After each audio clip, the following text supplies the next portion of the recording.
Okay, so I'm going to do a quick review on how to get Phoenix credits and regular credits the absolute fastest you possibly can.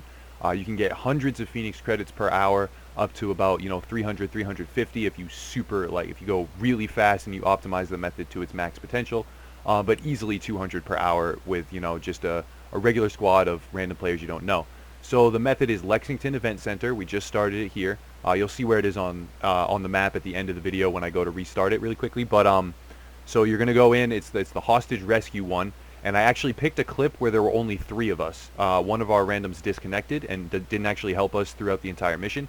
So I picked that clip specifically because I'm showing that we can still complete it in around 10 minutes, even with just 3 players. So you're gonna want to run up to this door as the last enemy dies, and then have one of your squad get the hostage at the same time. That's the fastest way. So you open the door immediately after the hostage has been rescued, instead of everybody clumping up on the hostage and then everybody clumping up on the door. You're going to run up the stairs as fast as possible. Again, this is a speed run. This is to maximize credit gain, okay? Get the drops, sell those for regular credits, and then run through as fast as possible for the Phoenix credits, 50 every single time.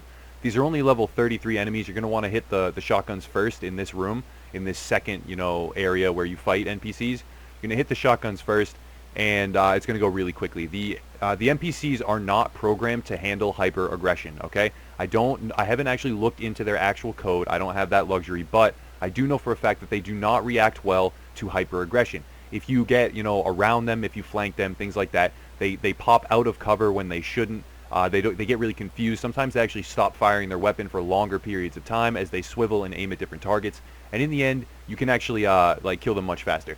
So the shotgunners are going to come out of this smaller room on the right-hand side as soon as you've cleared all the enemies that are in the room initially. You're going to want to grenade that with some hard CC.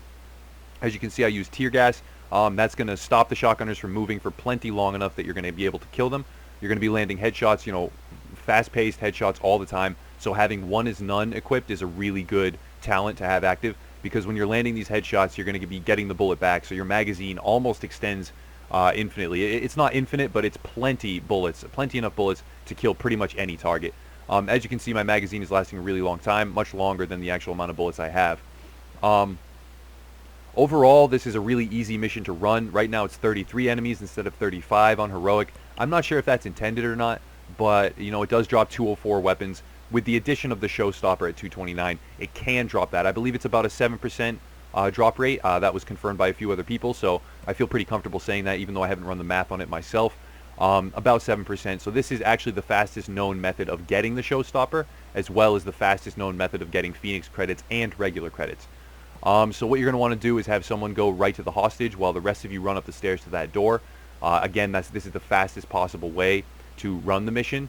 With 4 people, this can actually be done in under 8 minutes. And if you're doing it in under 8 minutes, you're going to be farming well over 300 Phoenix credits per hour. 6 times in an hour, meaning 10 minutes per run, would give you 300 Phoenix credits at 50 per. And doing it in 8 minutes is actually going to allow you to get more. Even if you can do it in less than 8 minutes, please let me know how. So far, I haven't found a better way to do this. One of the optimized builds for this is running a high DPS build, maybe like the Reckless Chest Piece and 3 pieces of Firecrest. I especially like that reload speed on this, just so you can constantly be putting in a new magazine and just going to town, unloading more and more bullets. For this section, you're going to want to run right up to the left-hand side. If you need to pop a signature to do that, then go ahead and do it. But what you're going to do is come over to this left-hand side and then clear them from here, okay, from this position or thereabouts. You're going to clear the sniper first, at least that's what I do. Having Reclaimer helps quite a bit. One of my teammates is running that, the random that we're with, and he does know what he's doing, so this is actually really helpful.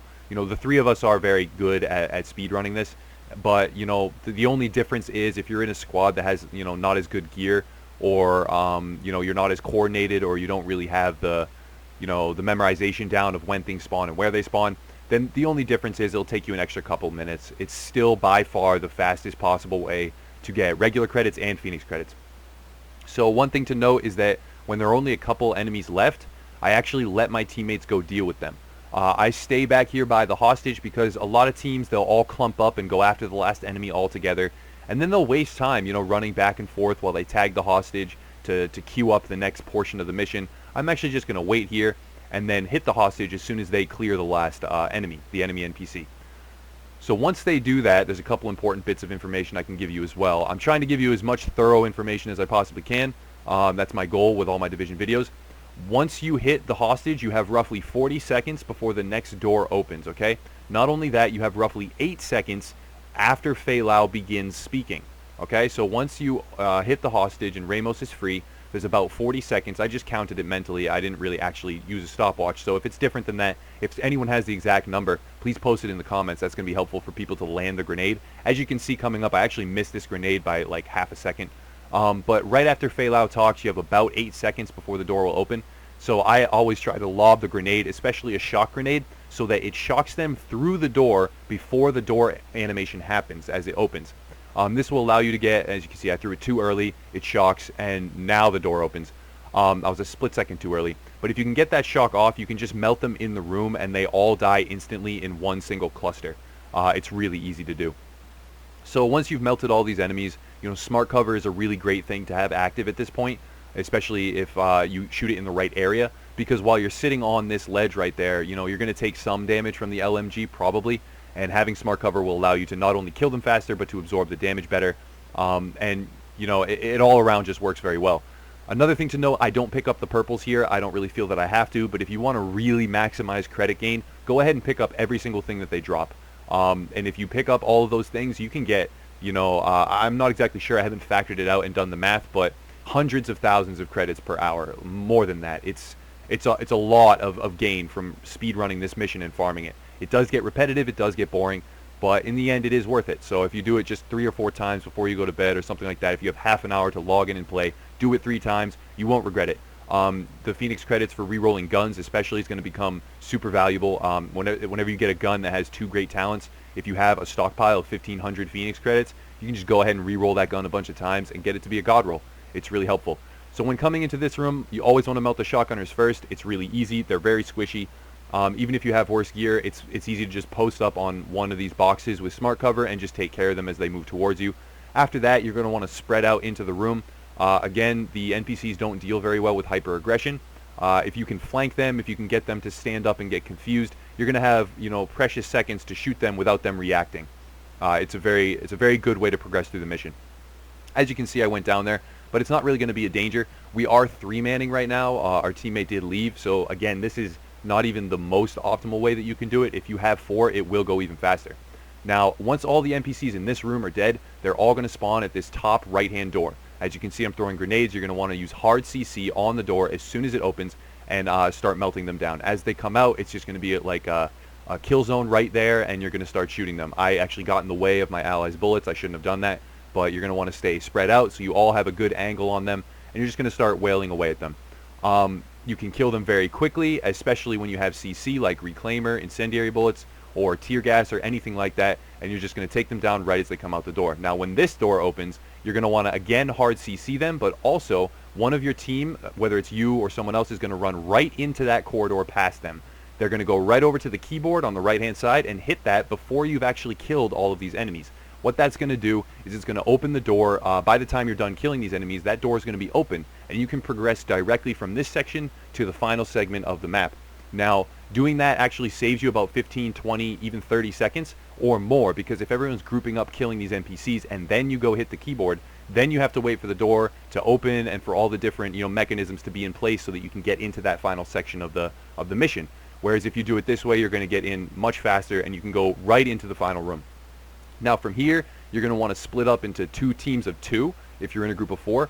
Otherwise, this works and just one person is going to go to the left and 2 to the right, or 2 to the left and 1 to the right, however you prefer. You're going to kill these snipers right away. They're very squishy, very easy to take down.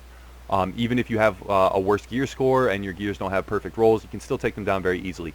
And once they're down, you're going to come down and you're going to start to work on the LMGs. If you can hit the bullet pack, that's fine. As you can see, I was dumb. I ran right into a grenade. But there really isn't much danger of all 3 of you going down at the same time. For whatever reason, the 33s are not that difficult to kill. They're nothing like the 35s at all. It's not even close. So it's not going to be that much of a struggle. Maybe the difference of a couple minutes if you take a long time, but still a hyper effective way to farm credits and Phoenix credits. If you can hit the bullet pack, that's great, but I wouldn't spend too much time prioritizing that because you can still kill them with headshots fairly quickly, especially when focus firing. I would say even faster, honestly, than you can if you hit the bullet pack. I threw the grenade too early, but the next wave of enemies will come out of this door. You're going to want to hard CC that door and melt down whatever comes out of it. You know, we actually didn't do this part perfectly. The enemies did come out and scatter. This will save you 15 to 20, maybe even 30 seconds if you do it properly and kill them all in a concentrated zone. We didn't really do it. It's not a good showcase, but it can be done. It's actually not that hard. At this final portion, since you're killing enemies so quickly, you don't have to be careful with signatures. You can kind of pop it whenever you want. And anyone that's running a SMG or an assault rifle or anything with skilled in the third talent slot and is getting a lot of headshot kills, you can kind of pop your signature at all times. Now, if you're using the damage signature, you can pop it on basically every phase of the mission, because if you do have a weapon with skilled, I would say switch over to that damage signature so you can pop it on every phase, kill everything almost instantaneously, and progress faster. That's one other way to optimize this even further. We're all using the damage reduction signature. It works fine, and it serves the purposes that we need it to. As you can see, hard CC again for the second wave that comes out of the door. We've already killed the boss, but now we have to kill this final wave of enemies to get our actual, Lexington Event Center mission reward drop. Not really a drop, but the reward itself. So we kill these enemies. We're about to get it. You can pick up the 3 boss drops. The Showstopper can drop from here. I have not been lucky enough to get it yet, but it is an optimized method for farming it. And you're going to want to kill the rest of these enemies. You'll get another item when you do that. And in the end, you're going to get quite a few items to sell, easily over 40,000 credits worth, in addition to the 27,000 credits you get from the mission itself, in addition to the 50 Phoenix credits. It's really going to shape up to be a fast method for farming everything that you need. So that's it. And then one last tip, just go right to the map like I just did there and hold Y. Or I guess triangle if you're on PS4. Not too familiar with that platform, but just go right to the map and hold that button, hold your top button, and you will zoom right back into the mission and start from the beginning. A lot of people actually run out of the mission and try and restart it manually while running. All you have to do is go to the map, hold the button, and boom, here we are. We could start again right now if we wanted to, in less than 10 minutes, complete it, and get another set of rewards. Now, as I'm scrolling through, these are all the guns I have, all the pieces of gear. I've farmed it a couple times. I actually got some 240 Alpha Bridge from this. I actually got some 240, I think, Blind or Firecrest. This is a solid method for getting 240 gear of the new varieties, and in the end, it is pretty optimal, and you can farm quite a few things. So that's going to wrap it up. Thank you to all my subscribers who are active in the comments. Please contribute to the discussion. If you have a better way to farm anything, please let me know. That would be super helpful, and I'll probably start using it right away. We're right on our way to 2,000 subscribers, and at 2,000 subscribers, I will do the shirt. I'll do the discount code and all that stuff, so stay tuned for that. And I just wanted to say thank you to all of my subscribers who actually request videos. You give me ideas. So I actually had someone say recently, very recently, that they've never had a YouTuber create videos for them, and I'm actually that really made me proud to hear. I'm not a typical YouTuber. I'm not going to just create content so that I can get views and grow my channel. I actually want to create content that's helpful. So if there's something you really want to see, there's a long queue of videos, and I try to do the things that are easier and quick, right away first, and then I'm still working on a bunch of the more complex things. But if there's something specific you want to see, don't hesitate to ask. I will do my absolute best to pump that content out, and if I can be of help, I will be of help, so please let me know. As always, thank you for supporting, thank you for watching, and have a nice day.